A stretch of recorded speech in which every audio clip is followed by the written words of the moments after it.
Salut à tous, j'espère que vous allez bien. Je suis ravie de vous retrouver aujourd'hui pour une nouvelle vidéo dans un tout nouveau cadre, comme vous pouvez le constater derrière moi. Donc non, je n'ai pas déménagé, simplement j'ai aménagé dans mon sous-sol un espace bibliothèque pour essayer de libérer un peu à l'étage parce que c'était juste plus possible, les livres s'empilaient partout, c'était une catastrophe, on ne s'y retrouvait plus, on ne pouvait plus mettre un pied devant l'autre, donc voilà, j'ai organisé cet espace derrière moi. Donc je suis extrêmement fière d'ailleurs parce que je trouve ça vraiment magnifique, et puis pour les vidéos ça sera quand même bien plus cool que la porte du placard de la cuisine.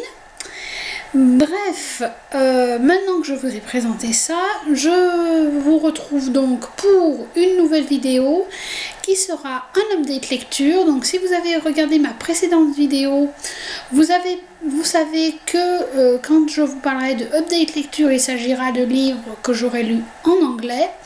Donc cessons de blablater et passons à la présentation des romans. Le premier livre que j'ai lu, il s'agit de Don't Look Back de Jennifer L. Armentrout, un roman que j'avais vu sur plusieurs chaînes, excusez-moi, sur plusieurs chaînes Booktube, notamment sur la chaîne de Noémie de la chaîne Il n'y a qu'un pas, et sur notamment sur cette chaîne. En fait, j'ai plus en tête les autres, donc si vous avez parlé de ce livre dans vos vidéos, n'hésitez pas à me le dire en commentaire parce que j'ai mangé vos noms. Bref, dans ce roman, nous allons suivre Sam qui qui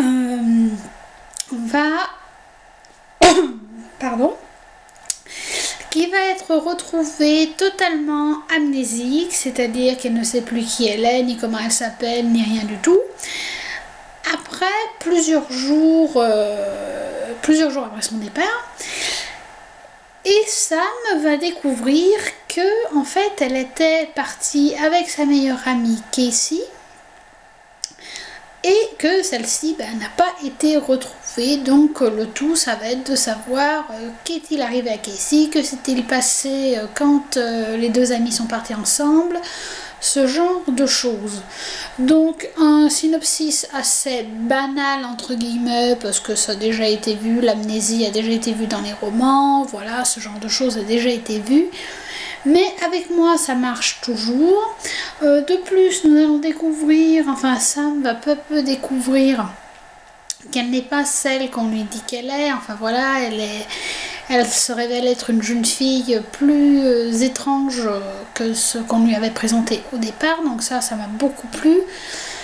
Dans l'ensemble, le roman se lit extrêmement bien, on suit cette histoire avec beaucoup d'intérêt. Même si c'est déjà vu, on se laisse totalement surprendre par les rebondissements et la fin. Oh, cette fin est juste sublime. Je ne l'avais pas du tout vu venir, c'est un truc de fou cette fin. Donc franchement, rien que pour la fin, ce roman vaut le coup d'être lu. Dans ce roman, nous allons donc suivre cette jeune fille. On suit d'ailleurs toute l'histoire à travers son point de vue à elle, ce qui fait que tout ce que l'on découvre sur elle, on le découvre en même temps qu'elle. Et j'ai trouvé ça plutôt pas mal également.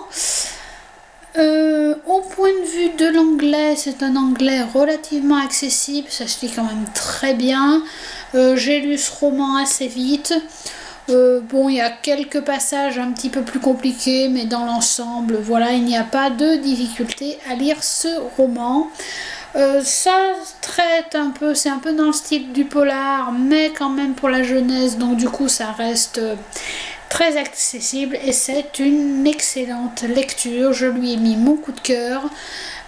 Si vous ne l'avez pas encore lu, je vous le conseille vivement si vous lisez en anglais, et si jamais vous ne lisez pas en anglais, je pense que ce roman devrait être traduit tôt ou tard en français, puisque Jennifer L. Armentrout est une auteure que l'on voit de plus en plus en France. Enfin, en tout cas, on voit de plus en plus ses livres en librairie. Le deuxième livre que j'ai lu, il s'agit d'un roman qui a déjà pas mal fait parler de lui sur pas mal de chaînes YouTube. Il s'agit de A Little Something Different de Sandy Hall. Alors perso, j'avais craqué sur la couverture parce que franchement elle est juste trop mignonne cette couverture. Voilà, avec les petits cœurs, avec le petit écureuil là. Donc c'est une romance. Alors je sais, je ne lis pas souvent de la romance, mais voilà, ce titre-ci m'avait vraiment intéressée par son style d'écriture, puisqu'on nous disait qu'il s'agissait d'une histoire d'amour en 14 points de vue. Et effectivement, dans cette histoire, nous allons suivre Lia et Gabe, qui vont vivre une histoire à l'université. Ils sont dans la même classe d'écriture. Sauf que voilà, eux-mêmes ne voient pas trop, enfin on a l'impression qu'eux-mêmes ne voient pas trop qu'ils pourraient être faits l'un pour l'autre, alors que tout le monde autour d'eux le voit. C'est-à-dire qu'on a le point de vue d'un prof qui veut toujours un couple parmi ses élèves chaque semestre, on a la colocataire de Léa, on a quelques étudiants de la classe qui parlent aussi de cette histoire. On a une serveuse d'un bar, on a ce genre de choses, donc des personnages relativement communs, mais qui, voilà, des personnages du quotidien, des personnes du quotidien qui voient Lia et Gabe dans tous les jours, qui les connaissent, et qui du coup voient comment évolue leur ami. On a aussi le frère de Gabe qui parle plusieurs fois. Et ça, j'ai trouvé ça plutôt pas mal parce que du coup, on a l'histoire d'amour, mais au travers du point de vue de tout un tas de personnages, sauf des principaux intéressés. Donc voilà, on peut vraiment se sentir à l'aise en se disant à la fois, tiens, voilà, voilà comment les autres peuvent me voir quand je vis une histoire d'amour, ou au contraire, voilà comment moi je pourrais anticiper une histoire d'amour entre deux personnes. Ce que j'ai trouvé particulièrement original dans ce livre, c'est qu'on a quand même le point de vue d'un banc et le point de vue d'un écureuil. Alors le point de vue de l'écureuil, voilà, vous me parlez d'un point de vue d'un écureuil, moi, là vous me perdez immédiatement. C'est d'ailleurs pour le point de vue de l'écureuil que j'ai acheté ce livre, hein, clairement. Voilà, c'est vraiment très sympa. L'histoire se lit très bien, c'est de la romance, donc vraiment rien de compliqué à la compréhension.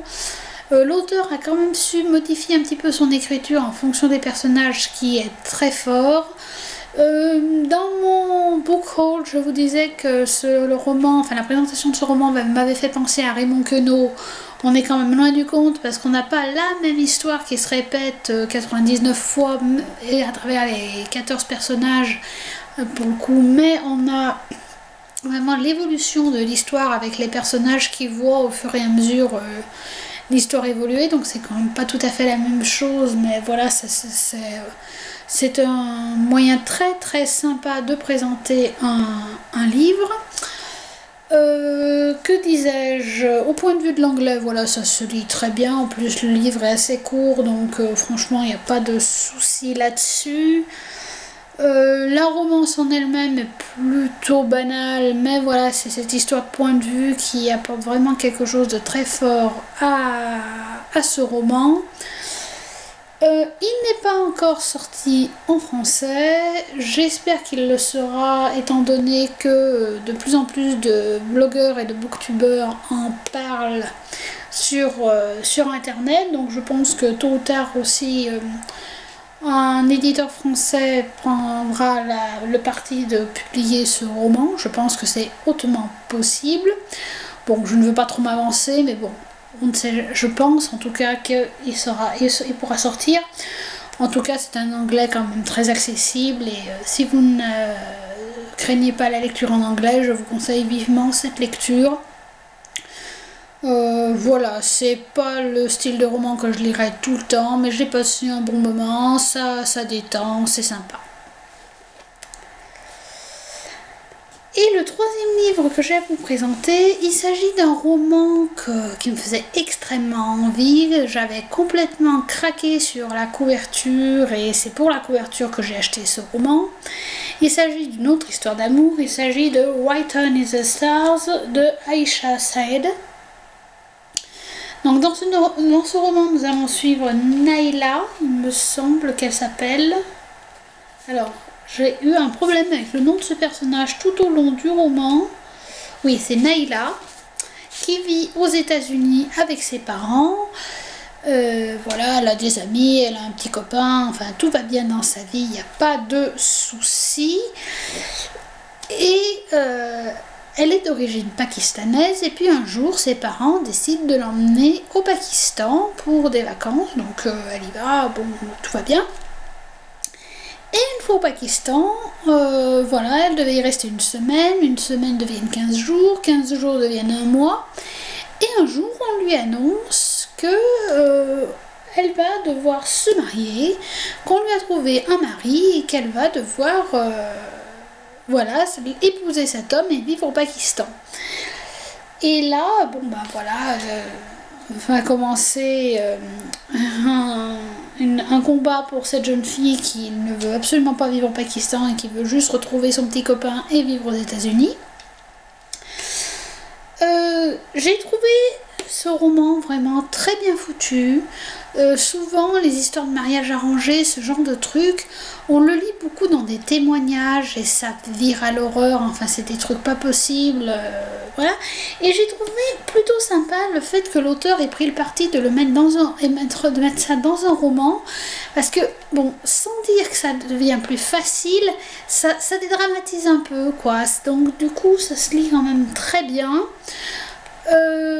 J'ai bien aimé cette histoire, j'ai passé un très bon moment. Nous découvrons une jeune fille à la fois un peu bouffée entre guillemets par sa famille, mais qui en même temps a un vrai esprit de rébellion, donc ça c'est plutôt pas mal. Nous découvrons aussi tout l'univers pakistanais. Il y a eu un vrai travail de la part de l'auteur sur le Pakistan, donc ça j'ai trouvé ça très bien aussi.